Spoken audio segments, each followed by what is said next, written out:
The boy's hands trembled as he reached for the cereal box, trying to look normal, trying to pretend everything was fine.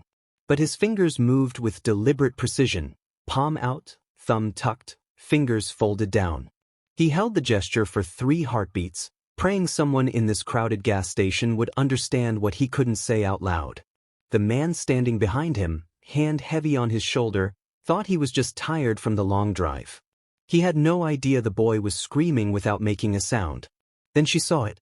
Rachel Storm Martinez, filling her coffee cup at the beverage station, caught the reflection in the glass door of the refrigerated section. A small hand making a gesture she'd memorized years ago. A gesture that meant one thing and one thing only: help me. Their eyes met through the reflection. The boys were wide with desperate hope. Rachel's blood ran ice cold. She had maybe 60 seconds to decide. Walk away like everyone else or risk everything for a child she'd never met. Some towns exist in the space between highways, the kind of places travelers pass through without noticing. Gas stations, fast food restaurants, and truck stops where people refuel and keep moving. This stretch of Interstate 40 cutting through New Mexico was exactly that, a forgettable place where nothing important ever happened. 12-year-old Caleb Morgan had lived his whole life in Albuquerque, in a small apartment with his Aunt Maria after his parents died in a car crash when he was 7. Maria worked double shifts as a nurse, doing everything she could to give Caleb a stable life. Piano lessons he loved. Books he devoured. A bedroom that was his sanctuary, covered in posters of space exploration and drawings of rockets he designed himself. Caleb was quiet in the way thoughtful children are. Always observing, always thinking, storing away details that others missed. He was small for 12, with dark curly hair and glasses that were perpetually sliding down his nose. Other kids called him a nerd. He didn't mind. He liked who he was. Maria tried to prepare him for the world's dangers. They'd had the talks about strangers, about adults who might seem safe but weren't, about trusting his instincts. Caleb would listen carefully, his serious eyes absorbing every word.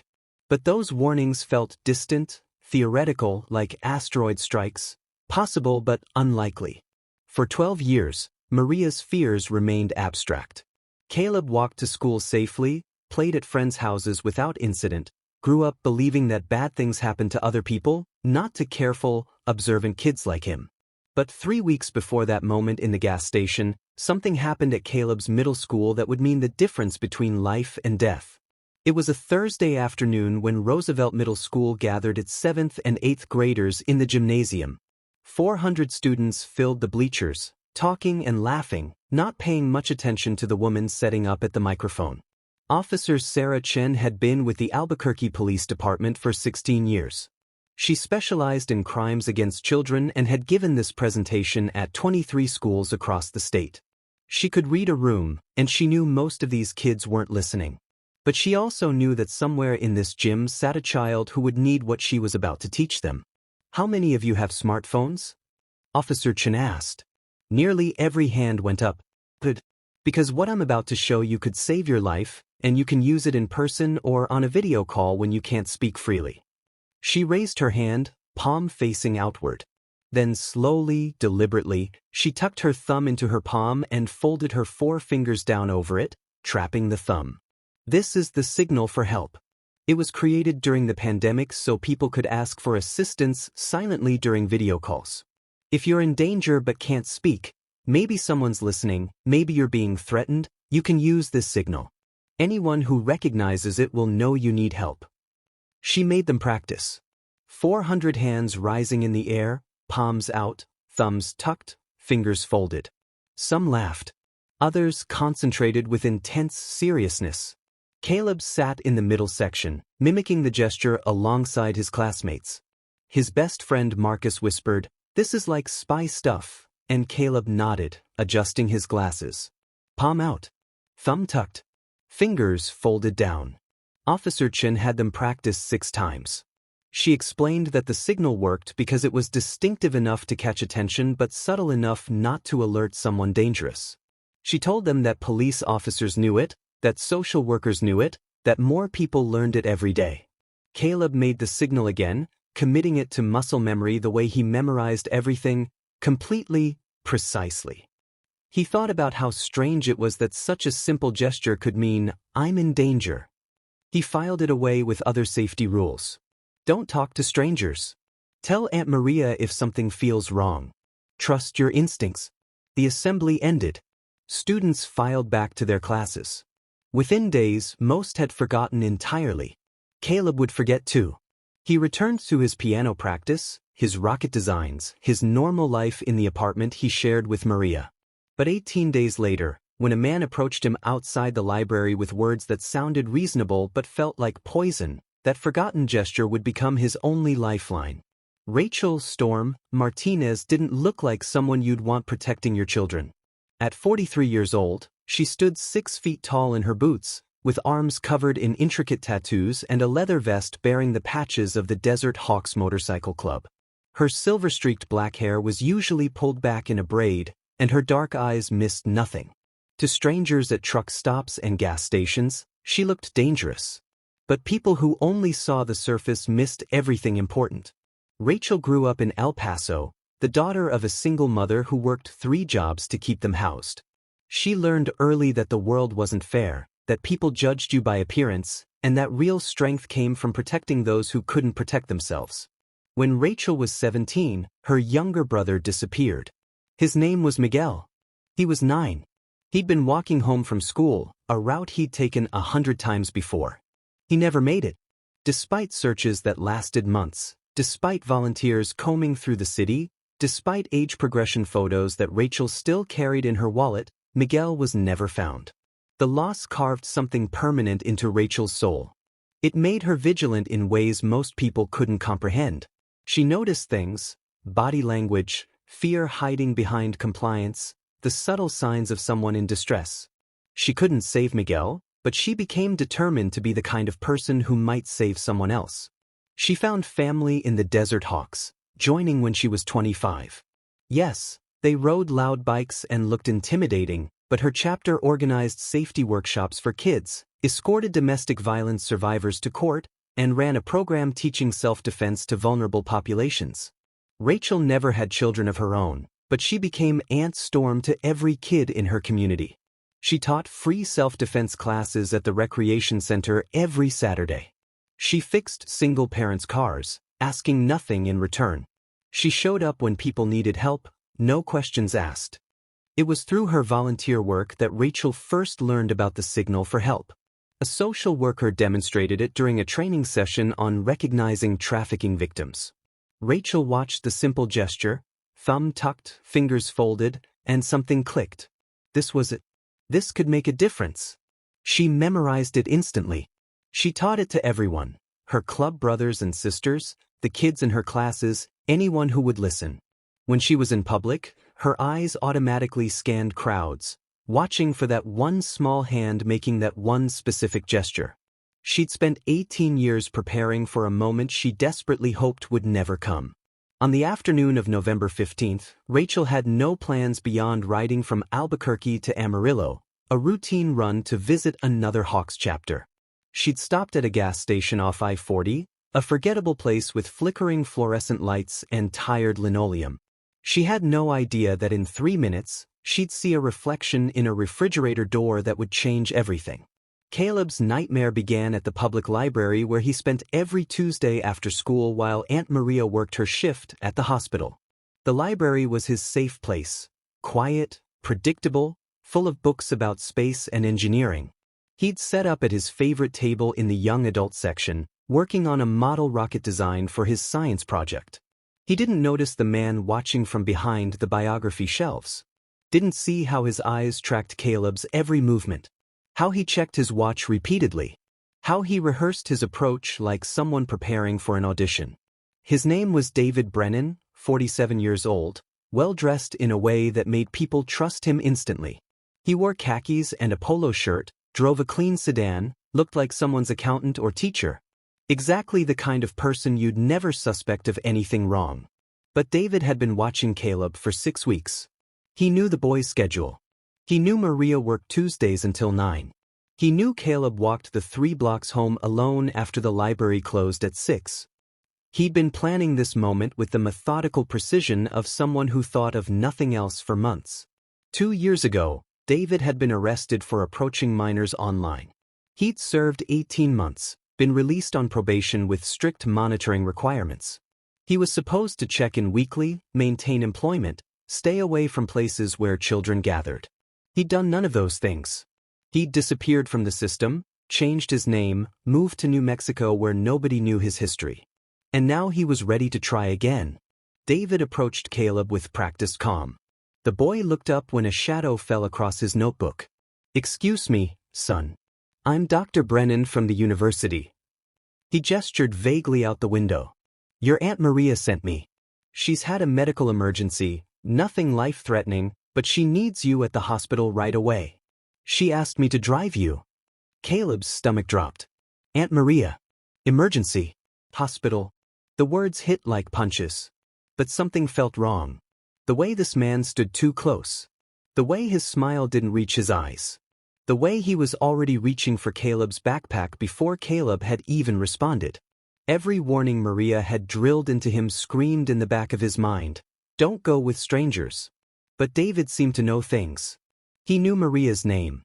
He knew where she worked. He was describing the hospital layout, details that made his story feel real. "She specifically asked for you.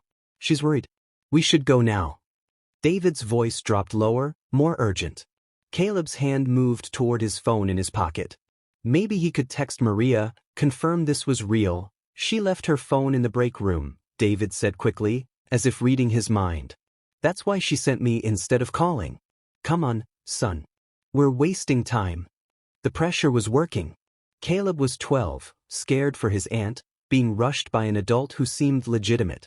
He made a choice that thousands of children are taught to avoid but make anyway when fear overrides training. He went with him. But as David led him toward the library exit, his hand firm on Caleb's shoulder, Caleb's instinct screamed that this was wrong. He tried to catch the librarian's attention, but she was helping someone at the computer lab. David walked him quickly through the parking lot toward a gray sedan. "Just in here. Hospital's 10 minutes away." Caleb climbed into the passenger seat, his heart hammering. David started the engine, pulled out of the lot, and drove, but not toward the hospital. Away from it. "Wait," Caleb said, his voice tight. "The hospital's the other direction." "Taking a shortcut," David said smoothly. "Faster this way." But they were heading toward the interstate. Away from everything familiar. Caleb's phone was in his pocket, but David was watching him like a hawk. If Caleb pulled it out, David would see. If he tried to call, David would stop him. So Caleb did the only thing he could. He memorized details. The car's interior, gray cloth seats, air freshener hanging from the mirror, a crack in the windshield. David's appearance, brown hair, wireframe glasses, scar on his left hand. And he waited for an opportunity. They drove for nearly an hour, David maintaining casual conversation like they were just running errands. He talked about the weather, about Maria's minor emergency, about how worried she was. All lies delivered with the ease of someone who'd practiced them. When David finally pulled into a gas station off I-40, Caleb's hope surged. "People. Witnesses. A chance. We need gas," David said. "You need anything? Bathroom? Snack?" Caleb nodded. "Yeah. Bathroom. I'll come with you. Make sure you're safe." David's smile was pleasant, but his eyes were cold. They walked into the gas station together, David's hand on Caleb's shoulder in a grip that looked casual but felt like iron. The message was clear: try to run, and I'll catch you. Inside, the gas station was busy. Truckers grabbing coffee. Families on road trips. A woman in a leather vest filling a massive cup at the beverage station. Caleb's mind raced. He could shout. Could run. Could, and then he remembered. The assembly. Officer Chen's presentation. The signal for help. His hands were shaking as they moved toward the snack aisle. David was talking about what kind of chips to get, keeping up the fiction that they were just a guardian and kid on a routine errand. Caleb reached for a cereal box on the shelf, pretending to read the nutrition label. And as naturally as he could manage, his left hand moved into position. Palm out like he was just resting it against the shelf. Thumb tucked into his palm. fingers folded down over it. He held it there, count, 1, 2, 3. Through the reflection in the glass door of the refrigerated section, he saw her. The woman in the leather vest, pouring coffee, her eyes suddenly locked on his hand. Their gazes met in the reflection. Caleb's eyes screamed what his voice couldn't, help me. Rachel Martinez saw the signal and every nerve in her body went on high alert. Years of training, every workshop she'd taught, every nightmare about Miguel. It all converged in this single moment. That child is in danger. She couldn't call police yet. They might be gone before help arrived. She couldn't confront the man directly, too risky if he was armed or desperate. She needed to trap them socially, publicly, make it impossible for them to leave without drawing attention. Rachel set down her coffee cup and positioned herself near the exit, the only way out. She pulled out her phone, casually, like she was checking messages. But she was taking photos of the man and boy, documenting everything. When they turned to leave, snacks in hand, Rachel stepped directly into their path. Then she smiled. Big, genuine, delighted. David Brennan. Oh my God, is that really you? Her voice boomed across the gas station. Several customers looked up. The clerk paused mid-transaction. Rachel was creating an audience. David stopped so abruptly that Caleb nearly walked into him. Confusion flooded his face. He didn't know this woman. Had never seen her in his life. But she was walking toward them like they were old friends, her boots heavy on the linoleum, her presence impossible to ignore. I can't believe I'm running into you here. How long has it been? 5 years? 6. Rachel kept walking closer. People were watching now. David couldn't just run without looking suspicious. Couldn't shove past this friendly biker woman without drawing exactly the attention he was desperately trying to avoid.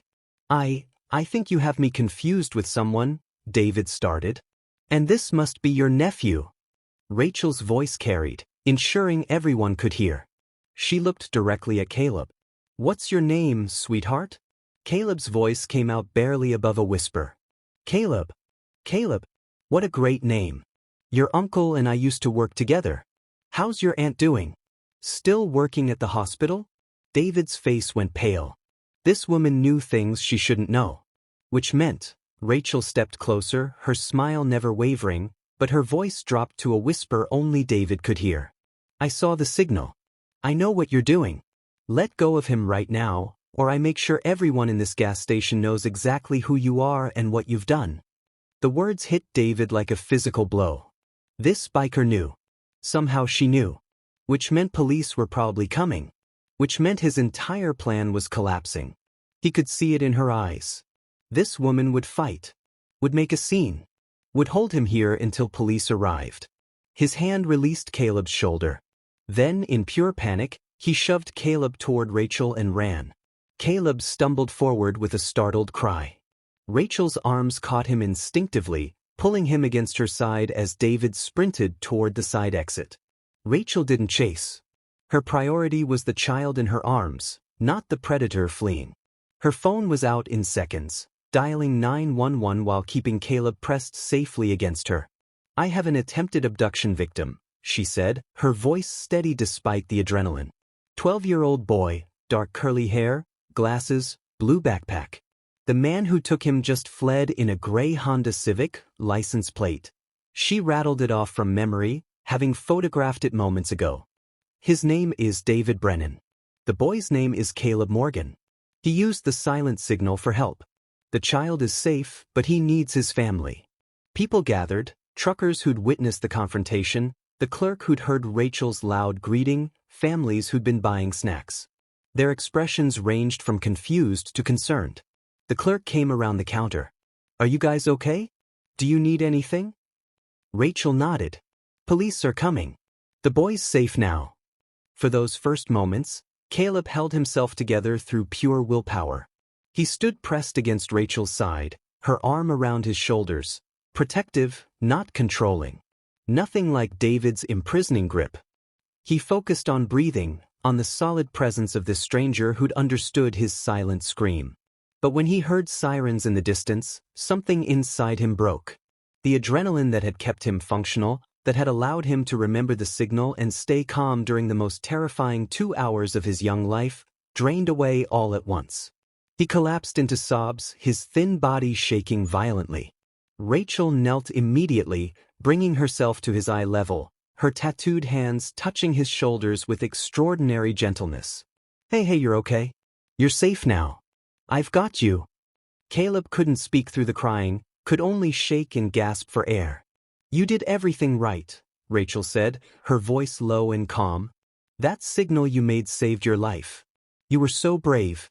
Your aunt is going to be so proud. The police arrived within minutes. 3 patrol cars, lights flashing, officers jumping out with weapons drawn until they assessed the scene.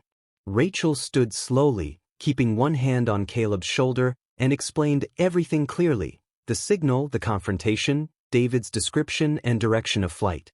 One officer was already radioing ahead, setting up roadblocks. Another knelt beside Caleb, speaking softly, asking if he was hurt. A third took Rachel's statement, photographing the images she'd captured on her phone. Within 40 minutes, David Brennan would be stopped at a police checkpoint 30 miles away, his probation violation and attempted abduction adding decades to his sentence. But when Maria arrived and saw her nephew safe in Rachel's arms, what happened next would change all their lives forever. Maria's car screeched into the gas station parking lot before the scene had fully been processed. She didn't park properly, just abandoned the vehicle and ran, her scrubs still on from her shift, her face pale with terror. Her eyes scanned frantically until they locked on a small figure surrounded by police officers. Caleb! Then she was sprinting, her sneakers slapping against asphalt, her breath coming in gasps that were half sobs. Caleb saw his aunt and broke free from the officer's gentle hold. They collided in the middle of the parking lot. Maria dropped to her knees, pulling him into her arms with a desperation that came from believing she might never hold him again. Caleb buried his face in her neck, and they stayed that way, clinging to each other, both crying so hard neither could breathe properly. Maria's hands moved over Caleb's hair, his face, his shoulders, checking for injuries she couldn't see, needing physical confirmation that he was whole and real and here. I've got you, baby. You're safe. I've got you. The officers stepped back, giving them space. Other gas station customers watched with tears in their own eyes. When Maria finally pulled back enough to look at Caleb's face, she saw Rachel standing a respectful distance away. The massive biker in a leather vest, tattoos covering every visible inch of skin, standing with her hands clasped like she didn't quite know what to do now. Maria stood on shaking legs, one arm still wrapped around Caleb, and walked toward her. She opened her mouth to speak. Nothing came out. How do you thank someone for saving everything that matters? He saved himself, Rachel said quietly, nodding toward Caleb. He knew the signal.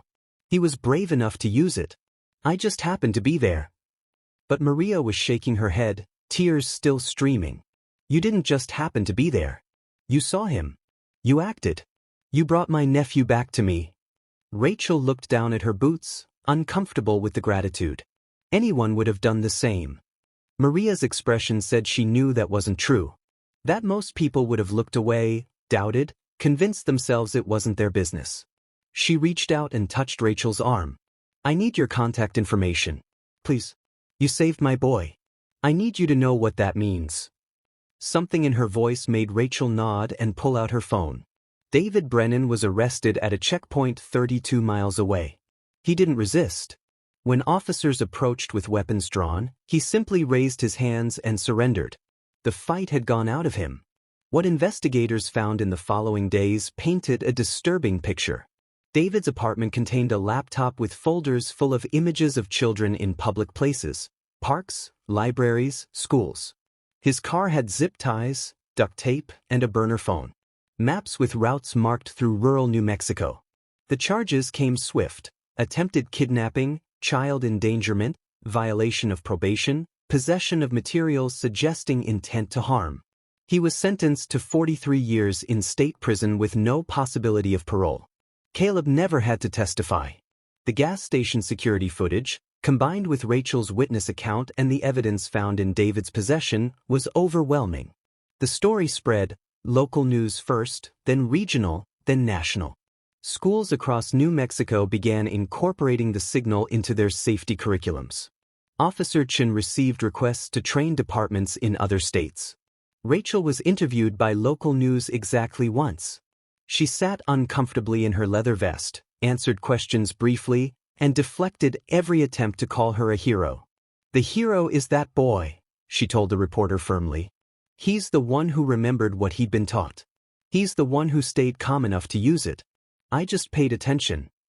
6 months after that day at the gas station, Rachel's phone rang with a familiar number. Maria, asking if she was free Saturday morning. There was a community safety fair at the recreation center. Would she help teach kids about awareness and the signal for help? Rachel said yes without hesitation. What started as a single favor became something neither expected, a friendship built on shared purpose and mutual respect. Rachel began running regular workshops through her volunteer program, teaching children basic safety awareness, how to trust their instincts, how to ask for help when something felt wrong. Maria volunteered alongside her, sharing their family story, helping other parents recognize warning signs, encouraging them to act on concerns rather than dismissing them. Caleb was healing. The process was slow, marked by good days and hard nights. He saw a therapist weekly, a patient man who specialized in childhood trauma. But gradually, steadily, Caleb began reclaiming pieces of himself. He still loved the library, though Maria drove him there now and picked him up. He still designed rockets, his hands finding comfort in the familiar work. He started calling Rachel Aunt Storm after the third workshop. The name stuck. Rachel, who never had children, found herself an honorary aunt to a boy who made her space-themed birthday cards and saved her seats at events and trusted her completely. At a community event on a sunny Saturday morning, Rachel, Maria, and Caleb stood before a group of 50 children and their parents. Caleb stood between them, no longer hiding, demonstrating the signal with confidence. Palm out. Thumb tucked. Fingers folded down. He showed them slowly, explained clearly, answered questions from kids who saw him not as a victim but as someone who'd survived something terrifying and come out stronger. "This signal saved my life," Caleb said, his voice steady. "I was scared. I couldn't talk. I couldn't run. But I remembered what Officer Chen taught us. And because Aunt Storm was paying attention, I'm standing here today." Rachel stood beside him, one hand resting gently on his shoulder. "The signal only works if people recognize it. That's why we're here. That's why you need to learn it, remember it, and teach it to others." After the presentation, a father approached them, his young son beside him. "Thank you for this. I had no idea this signal existed. We're teaching it to our whole family tonight." Maria smiled. "That's exactly what we hope for. The more people who know it, the more lives it can save." As families filed out, discussing the signal and practicing it with their children, Rachel caught Caleb's eye and winked. He grinned back, pushing his glasses up his nose. This wasn't just about one boy and one biker. It was about the power of awareness, the importance of teaching children to protect themselves, and the courage to act when everything tells you to look away. The signal for help is real, and it's simple. Palm facing outward, like you're waving. Tuck your thumb into your palm. Fold your fingers down over your thumb. That's it. 3 movements that could save a life. Teach it to your children. Teach it to your teenagers. Make sure they know that if they ever flash this signal, someone who understands will recognize they need help. And if you ever see someone make this gesture, don't look away. Don't assume someone else will handle it. Be the person who pays attention. Rachel Martinez never wanted to be called a hero. She'd tell you she just did what anyone should do: pay attention, care enough to act, and never walk away from someone in danger. But that's exactly what makes her one. The signal for help was created to save lives in silence. Caleb used it. Rachel saw it. And because both were prepared for a moment they prayed would never come, a boy came home. Never underestimate the power of paying attention. Never doubt that one person can make all the difference. And never forget that heroes come in all forms, even leather vests and motorcycle boots.